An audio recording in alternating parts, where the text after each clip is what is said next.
আমি জানি আপনাকে আর পাওয়া হবে না, কিন্তু তাতে কি? ভালোবাসা তো পাওয়ার জন্য নয়, অনুভব করার জন্য। আর আমি আপনাকে প্রতিটা মুহূর্তে অনুভব করি। আমি আজ আপনার থেকে অনেক দূরে, হয়তো আপনি আমার অস্তিত্বের খবরও রাখেন না, তবু আপনি আমার হৃদয় ঠিক আগের মতোই আছেন। সময় কেটে যাবে, বয়স বাড়বে, জীবন বদলে যাবে, কিন্তু আমার অনুভূতি সেটার একটুও পরিবর্তন হবে না।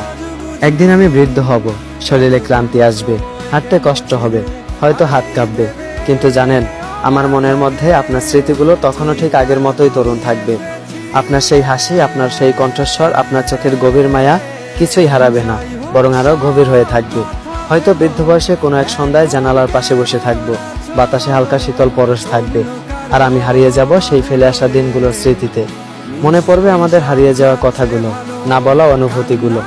মনে পড়বে আপনাকে পাওয়ার কি তীব্র ইচ্ছাই ছিল আমার। সময় হয়তো আপনাকে আমার জীবন থেকে দূরে নিয়ে গেছে, কিন্তু হৃদয় ঠিকই এক মুহূর্তের জন্য সরাতে পারিনি। আপনি আছেন, থাকবেন, যতদিন আমার নিঃশ্বাস থাকবে ততদিন। জীবনের শেষ দিনেও যদি কেউ আমাকে জিজ্ঞেস করে কাউকে সত্যিকারের ভালোবেসেছো, আমি তখনও